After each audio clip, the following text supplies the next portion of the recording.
उनके पास में return ticket तक के पैसे नहीं थे, जिसे खुद फ्रांसिस्का पे करती है। जबकि बाय हार्ट वो बहुत ही अच्छे पर्सन थे। मॉरिजो की डेथ की बाद में उसकी मदर ने भी फ्रांसिस्का से रिश्ता खत्म कर लिया, जबकि उसकी मेड जो सालों पुरानी हुआ करती थी, फ्रांसिस्का अब उसे अफोर्ड नहीं कर सकती। उसने उसे आने का मना किया, पर मेड ने कहा उसे पैसों की परवाह नहीं, पर वो उसे इस हाल में छोड़ करके नहीं जाने वाली। मतलब कि सिर्फ मेड ही थी जो बुरे वक्त में उसके साथ खड़ी थी। फ्रांसिस्का अपनी दोस्त क्रिस्टीना की शॉप में जॉब ज्वाइन करती है, क्योंकि उसे अपनी बेटी और खुद के सरवाइव करने के लिए पैसों की जरूरत थी। जबकि कभी खुद फ्रांसिस्का क्रिस्टीना की वीआईपी कस्टमर हुआ करती थी, पर फ्रांसिस्का को इस समय फाइनेंशियल प्रॉब्लम बहुत ज़्यादा थी, तो उसे वो जॉब करनी पड़ी। अब जब उसकी फ्रेंड उस शॉप पर आई तो फ्रांसिस्का को देख करके उन्हें बिल्कुल भी अच्छा नहीं लगा, क्योंकि वो हमेशा उसके साथ शॉपिंग करने के लिए आया करती थी, पर वो उसके लिए कुछ भी नहीं कर सकती। एक दिन उसके हस्बैंड का एक दोस्त शॉप पर आया, जिसकी फ्रांसिस्का पर बुरी नज़र थी। फ्रांसिस्का जल्दी ही वो जॉब छोड़ देती है, क्योंकि वो जॉब की सैलरी से कुछ भी नहीं होने वाला था, तो वो कुछ और करने का डिसाइड करती है। साथ ही उसे ये भी अच्छे से समझता था कि लोगों की नज़र उसे किस नज़रिए से देखती हैं। फ्रांसिस्का अब अपनी हर एक चीज़ को बेच करके अपने हस्बैंड पर चढ़े कर्ज से वो फ्री हो गई, पर अभी भी उसे अपने और अपनी बेटी जूलिया की एजुकेशन के लिए पैसों की सख्त ज़रूरत थी, तो उसे कुछ तो करना होगा। बस मेड ही थी जो अब तक उसे सहारा दिए थी। फ्रांसिस्का को अपसेट देख करके मेड उसे समझाती है। मेड ने कहा जल्दी ही सब ठीक हो जाएगा। फ्रांसिस्का बहुत ही ज़्यादा खूबसूरत लेडी थी, तो मेड का मानना था कि उसे कोई ना कोई जल्दी ही मिल जाएगा। एक दिन सितारे के कहने पर फ्रांसिस्का एनरिको नाम के बंदे के साथ में डेट पर गई, जो कि ब्लाइंड डेट थी। फ्रांसिस्का को लगा शायद वो उसमें इंटरेस्टेड है। अगर ऐसा हुआ तो वो उससे जल्दी ही शादी कर लेगी। पर जब वो उसे मिली तो एरिको ने कहा कि वो चाहता है कि वो बस उसके साथ में जब जब बोले बुलाए वो आ जाए। इनडायरेक्टली वो उसके साथ में सीक्रेट रिलेशनशिप रखना चाहता था, जिसके बदले वो उसको मुंह मांगे पैसे देने के लिए रेडी था। जबकि एरिको एक पॉलिटिशियन है और साथ ही वो मैरिड, उसकी खुद की फैमिली भी थी। वो सिर्फ सीक्रेट रिलेशनशिप चाहता था, वो उसे हर वीआईपी सुविधा भी देगा उस सब के बदले। फ्रांसिस्का को सब समझ आ गया कि वो क्या चाहता है। वो उसे बिना कोई रेस्पॉन्स दिए वहां से चली आई।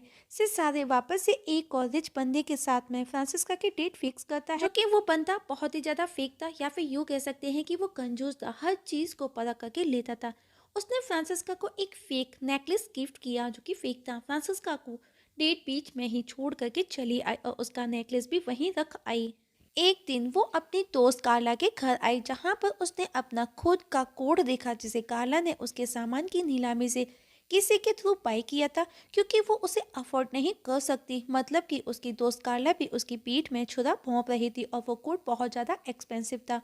अब फ्रांसिस्का का हर किसी पर से विश्वास उठ गया।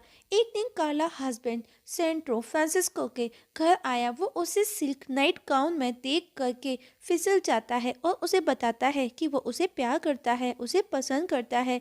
फ्रांसिस्का भी मान जाती है, उसके पास में कोई और ऑप्शन भी नहीं था। दोनों इंटीमेट होते हैं। फ्रांसिस्का को ये एहसास हो गया कि सैंड्रो उसे कितना प्यार करता है, तो अब वो उसका यूज़ करना स्टार्ट कर देती है और फर्स्ट उससे वही अपना फर वाला कोट मांगती है। और अगर वो उसका कहा नहीं माना तो वो बोलती है कि वो उसकी वाइफ कार्ला को अपने और उसके अफेयर के बारे में सब सच बता देगी।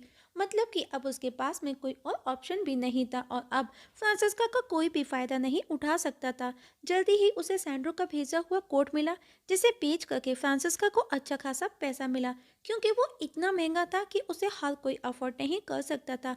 और उस पैसे से फ्रांसिस्का ने अपने घर का 1 साल का रेंट दिया, साथ ही अपनी बेटी जूलिया की ट्यूशन और स्कूल की फीस भी पे की। इसके बाद में बचे कुचे जो भी पैसे थे उससे उसने एक सेकेंड हैंड कार भी बाय कर ली।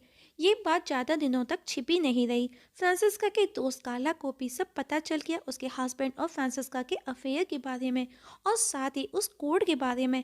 कार्ला फ्रांसिस्का के पास आई और उसने वो कोड मांगा, क्योंकि वो इतना महंगा था कि उसका हस्बैंड उसकी इंस्टॉलमेंट अभी तक पे कर रहा था।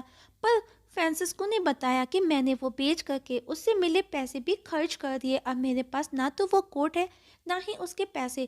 कार्ला गुस्से में थी, तो वो मौजो के सीक्रेट अफेयर के बारे में उसे बताती है, जिसके बारे में फ्रांसिस्का को छोड़ करके सबको पता था। अब फ्रांसिस्का उस लड़की से मिलने पहुंची, जिसका नाम कैमिला था, क्योंकि वो भी देखना चाहती थी कि कैमिला में ऐसा क्या था जो उसमें नहीं, जिस पर उसके हस्बैंड का दिल आया। लेकिन जब वो कैमिला से मिली तो कैमिला ने बताया उसका हस्बैंड एक अच्छा इंसान था, और बताती है जब तुम्हारे और मेरे में से एक को चुनने की बात आई तो उसने तुम्हें चुना, ना कि मुझे। इसके बाद में फ्रांसिस्का और ज़्यादा अपसेट हो गई और घर आकर के उसने अपनी वेडिंग रिंग भी निकाल दी और उसने अपना हुलिया भी चेंज कर लिया, क्योंकि उसे समझ आ गया था और वो एक हाई क्लास लेडी थी। बहुत लोग उसे पसंद करते थे, पर जो उसके लिए कुछ भी कर गुजरने के लिए तैयार थे, जिसमें बहुत से उसके हस्बैंड के क्लोज फ्रेंड थे। तो वो अब से शादी के साथ मिलकर के एक राइफल मीन्स लॉटरी का प्लान बनाती है, जिसमें वो ज़्यादा से ज़्यादा पैसा बटोर सके, और उस राइफल में 20 सेलेक्टेड लोगों को ही एंट्री मिलेगी जो कि हाई क्लास होंगे, काफ़ी रिच होंगे, जिसकी टिकट का प्राइस 100 मिलियन लीरा, जो कि काफ़ी एक्सपेंसिव था। मतलब कि इसमें हर कोई पार्टिसिपेट नहीं कर सकता था। पार्टिसिपेट की आईडी भी सीक्रेट रखी जाएगी, और जो भी इस राइफल का विनर होगा, फ्रांसिस्का पूरे 4 साल तक उसकी बनकर के रहेगी। उसके बदले उसे जो भी काम करने को बोला जाएगा उसे वो सब करना होगा। साथ ही उसे उसके बदले अच्छी खासी मोटी रकम भी मिलने वाली है। अब वो दोनों मिलकर के कुछ रूल्स बनाते हैं। साथ ही अब उनको कैंडिडेट्स की भी तलाश थी अपनी राइफल के लिए, जिसके लिए वो बड़ी बड़ी पार्टीज में जाकर के रिच लोगों को अप्रोच करते हैं, और आखिर में उन्हें उनके गैम्बलर मिल ही गए जो इतनी फीस अफोर्ड कर सकते थे। वो फ्रांसिस्का के लिए कुछ भी पे करने को तैयार थे। मॉरिसियो की मदर को जब राइफल का पता चला तो वो गुस्सा करती है, क्योंकि फर्स्ट तो उनको अपनी रेपुटेशन की फिक्र थी, सेकंड उसकी खुद की बेटी जूलिया पर इस सब का क्या असर पड़ेगा। पर फ्रांसिस्का ने कहा मुझे इस सब से कोई फर्क नहीं पड़ता, क्योंकि जब मुझे जरूरत थी तो आपने भी मेरा साथ नहीं दिया, और अब आपको अपनी रेपुटेशन याद आ रही है। इस राइफल में कई फ्रांसिस्का के जानने वाले थे, यहाँ तक कि उसकी फ्रेंड सेरेना का हस्बैंड भी था, क्योंकि सेरेना के लिए फ्रांसिस्का ही गलत साबित होगी अगर उसे पता चला तो, और यही हुआ। इवन फ्रांसिस्का की खूबसूरती इतनी खूबसूरत थी, कैमिला भी उस राइफल में पार्टिसिपेट करती है, और इस राइफल के बदले फ्रांसिस्का को 10 करोड़ मिलने वाले थे। सिसारे की भी नीयत टोलने लगी। वो स्मार्टली फ्रांसिस्का के सामने शादी का ऑफर रखता है, पर फ्रांसिस्का भी समझदारी से काम लेती है, क्योंकि वो भी उसके इरादे समझ चुकी थी, तो वो उसे ना भी नहीं बोलती और हाँ भी नहीं करती। एक दिन फ्रांसिस्का की गाड़ी से एक बंदा टकराया जिसका नाम एंटोनियो था, जिसमें उसे थोड़ी बहुत चोट आई। फ्रांसिस्का एंटोनियो जल्दी ही एक दूसरे को पसंद करने लगे, जल्दी ही एक दूसरे में घुल मिल गए थे। फ्रांसिस्का को भी एंटोनियो बाकी सबसे अलग नजर आया, जबकि एंटोनियो जेब से खाली था, पर फिर भी फ्रांसिस्का उसके प्यार में थी।